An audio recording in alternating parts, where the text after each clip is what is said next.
Fala, investidores, sejam muito bem-vindos ao canal Planileiro Investidor. Eu sou Adriano Costa. Nesse vídeo nós vamos falar do relatório gerencial de maio de 2023 do fundo REC R11, é o REC Recebíveis Imobiliários. A gente então vai fazer aqui a leitura do seu relatório e ver como o fundo performou nesse mês de março. Então fique conosco, se você gosta desse tipo de assunto, se inscreva no canal, ative o sininho de notificações, deixa o seu like, é muito importante para a gente aqui continuar nosso trabalho e também eu vou deixar esse relatório gerencial na descrição do vídeo para você baixar, fazer uma leitura mais detalhada, assim como o nosso link do grupo do Telegram.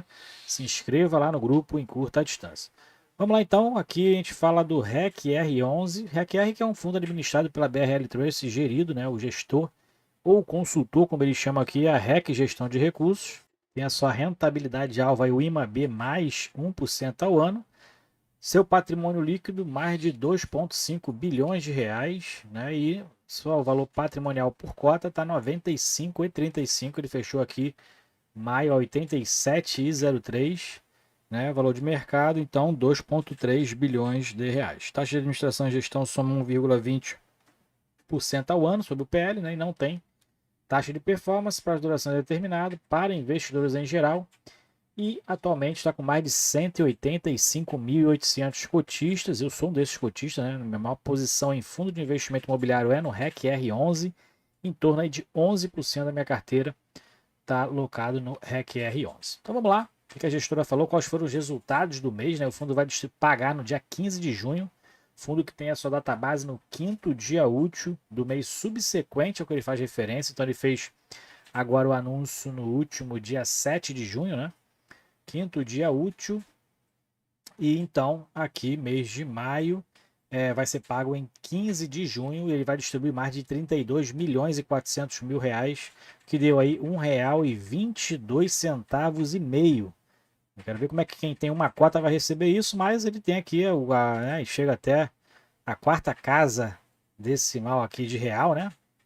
R$ 87,03, dividendo de R$ 87,03 é o valor de mercado que fechou, né? Fechamento de mercado de maio, que dá um dividend yield de 1,41%, esses R$ 1,22 e meio, o que dá um dividend yield então de 16,9%. E o fundo encerrou o mês com 95% dos recursos alocados, não modificou tanto nada, né, a respeito disso. 91 operações também não modificou e 3 fundos de investimento imobiliário em sua carteira, e o fundo atualmente não tem previsão de nova captação de oferta, né, nova emissão de cotas, né? E o resultado dos últimos 12 meses, o fundo fala aqui que distribuiu R$ 11,06 nos últimos 12 meses. Né, pegou a parte daquela deflação, né, aqueles 3, 4 meses lá de deflação, né, que impactou aqui no fundo. Então, desde maio de dezembro de 17, que é quando o fundo surgiu, até maio de 2023, o fundo distribuiu um montante de 91,2%, se comparado à cota 100, né, que é a cota base de início do fundo, né? Bom, vamos iniciar aqui, então, aqui mais para baixo, falando das aquisições, das alocações, né? Helbor, CRI, Helbor 5, fundo aumentando a posição nesse CRI, é uma empresa que mais de 44 anos nas atividades de incorporação. O fundo investiu quase 10 milhões de reais e aumentando, inclusive, né, os seus percentuais em relação ao indexador da taxa DI, né? Então, os 3 adquiridos aqui que aumentaram a posição foram exatamente pela taxa de aquisição da taxa DI mais um prêmio de risco, né? Para esse percentual aqui, considero mais high grade, né? E esse aqui um pouco mais high yield, 5,5%. Dentro da liquidação, a gente observa que teve uma liquidação do CRI BS, né? R$ 26.800 foi a liquidação, e teve uma inovação aqui, né? Aumento de prazo né, repactuação de prazo com esse CRI CETIM, agora até maio de 2026, e teve uma elevação de taxa por conta disso, né? CDI mais 3,5% foi para CDI mais 4%. Essas foram as movimentações na carteira. Falando sobre patrimônio, então não teve alterações no patrimônio líquido, né? Não teve alterações aqui dentro do patrimônio. Alocações de ativos também está ali dentro, dentro ali do que se observa, né? Não teve muitas alterações em relação ao acréscimo de ativos nas alocações, em torno de 95%. Aqui, na verdade, aqui só elimina o caixa, né? CRI mais FIIs versus os ativos e os meses de oferta. E aqui a gente verifica nas alocações dos ativos. Hoje o fundo tem 2,3 bilhões de reais em CRI, em FII um pouco mais de 107 milhões. Em imóveis, né? Isso aqui foram algumas garantias que foram recebidas, se eu não me engano, 78 milhões de reais, cotas de fundos de investimento com liquidez diária, mas basicamente isso aqui é onde está alocado o caixa do fundo, né? Então ele tem 55.800 de caixa, outros ativos 8.200, totalizando quase 2,5 bilhões de reais. Atualmente 91% dos ativos são alocados nos CRIs, né? 4% em FI, 3% em imóvel e 2% em caixa ou disponibilidades imediatas. Aqui é o portfólio do fundo, então são 91 CRIs, não são muitos CRI, né? Os indexadores para a gente ver aqui, GPM, pré-fixada, IPCA, CDI+, então tem diversos aqui, né? Tem aquele classifica pelo emissor, né? Mas o que interessa aqui é pelo devedor, né? O devedor que interessa aqui na diversificação, né? A gente verifica que tem alguns repetidos aqui, Credit Home 3, né? É considerado cada um como um CRI, né? Cortel que também tem outros 4 aqui, Credit Home tem mais aqui para cima, outros Credit Homes aqui para cima, então são a mesma empresa. Isso aqui é preocupante, né? Porque aí concentra muito no mesmo grupo, né? Apesar de ser em locais diferentes, concentra-se, acaba concentrando no mesmo grupo, né? E qualquer problema nesse tipo de empresa, nesse grupo, acaba impactando no fundo, né? A gente tem aqui o WAM, tem aqui o Hotel Rosewood, tem algumas repetições também. Bom, então isso aí é para ficar de olho, principalmente nessas empresas aí que tem essas repetições aqui de devedores nos CRIs. São 91 CRIs, mas tem diversos devedores iguais aqui, né? E aí pertence ao mesmo grupo para acontecer igual aconteceu com o DEVA 11, HCTR, VSLH e o TORD, né? Grupos ali que tem diversos CRIs, a gente pensa que está diversificado, mas acaba não estando tanto assim como a gente pensa, né? Então isso aí a gente tem que ficar de olho. Aqui são os 3 FIIs que ele tem na carteira, né? Então, basicamente aqui o Suno CRI, a CNCI 11, que é para investidores em geral. Esse valor a CRI Infra, o FII Infra, que eu não sei se é para investidores em geral, e esse Porto Seguro com certeza não é. Acaba que a gente tem, acaba que indiretamente, através desses fundos, né, a gente tem acesso a fundos que a gente não tem aí, não poderia ter por conta de serem restritos, né? Igualzinho a CRI, né? A gente consegue investir em CRIs nos nossos bancos, né? Seja digital ou seja banco físico, só que a maioria dos CRIs que tem disponível para a gente tem pagamentos anuais, semestrais, né? Ou então no fim do vencimento, né? E esses aqui são diferenciados por conta dos grandes investimentos que fazem, e acaba que tem a sua periodicidade de pagamento mensal, né? A maioria tem a periodicidade de pagamento mensal, o que é essa diferenciação principalmente para aqueles que estão disponíveis para a gente nos nossos bancos. Aqui os acompanhamentos de alguns ativos. Então, Aracaju Shopping está adimplente. Ele fala aqui que, né, os CRIs permanecem adimplentes, né, em relação a esse Aracaju Shopping. O fundo tem percentual detido pelo REC-R 78% desse CRI, né? Em relação ao patrimônio do REC-R, compõe 1,3% do patrimônio, então está tudo normal aqui dentro do Aracaju Shopping. O Ávida teve um vencimento antecipado por alguns problemas, né? O fundo tinha 46% desse CRI, né? E correspondia a 0,1% do patrimônio do REC-R 11, né? Então é um percentual bem pequenininho, mas teve então um vencimento antecipado por alguns descumprimentos contratuais. Bom, mais para baixo a gente verifica aqui a parte qualitativa do portfólio, né? Então tem aqui todas as garantias, né? Qual é o segmento de atuação dessas empresas, se ela é incorporação, se ela é loteamento, né? Então tem aqui todas as características. Você pode baixar o relatório que eu vou deixar na descrição do vídeo, né? Fazer essa leitura aí mais detalhada.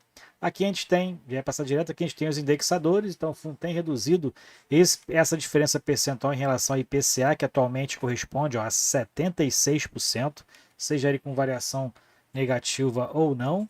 CDI atualmente está com 19%, GPM reduzindo, né? A GPM inclusive está negativo, né?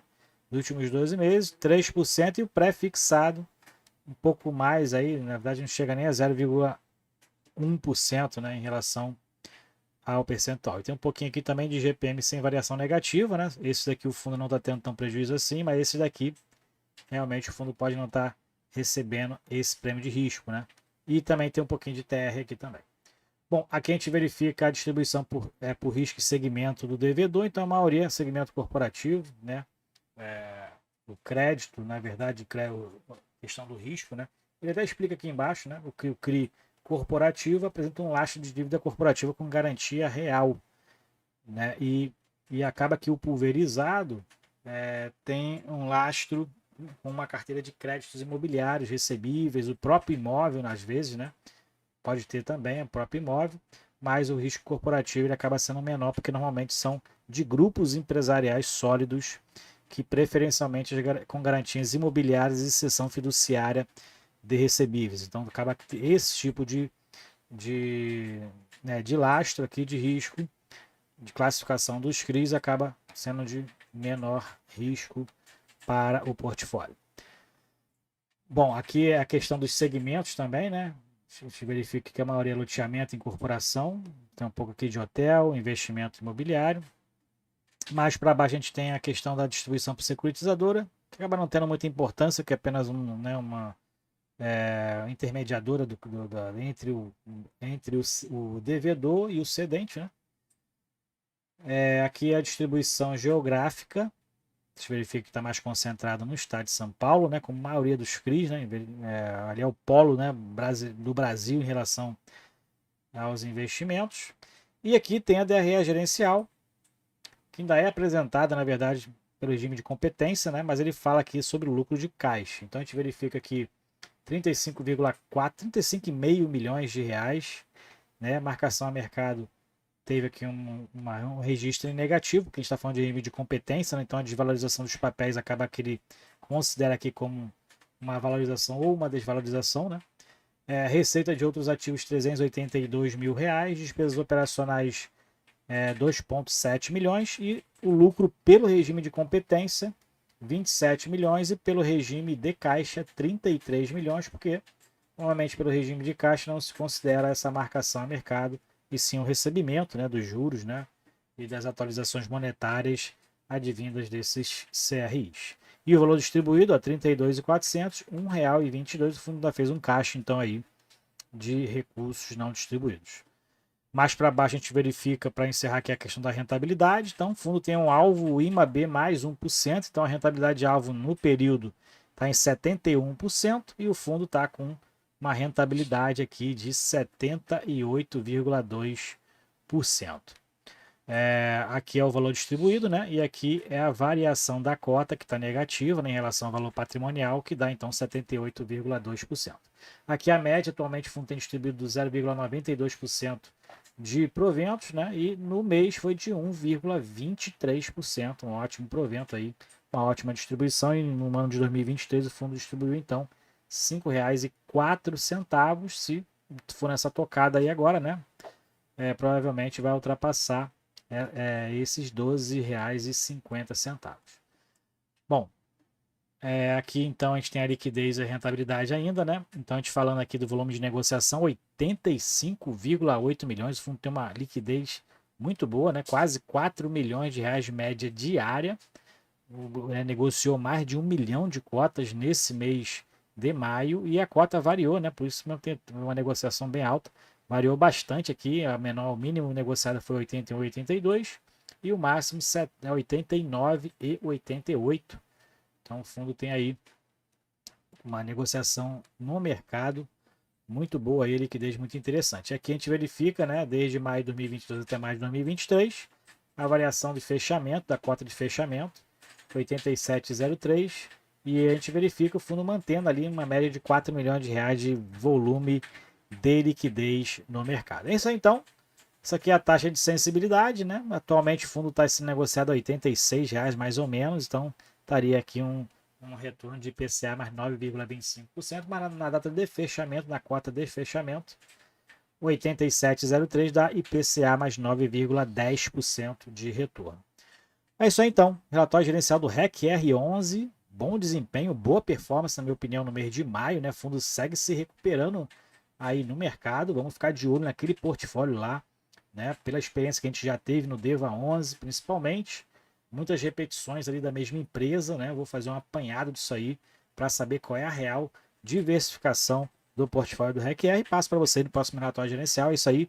Fique com Deus. Até o próximo vídeo. Tchau, tchau.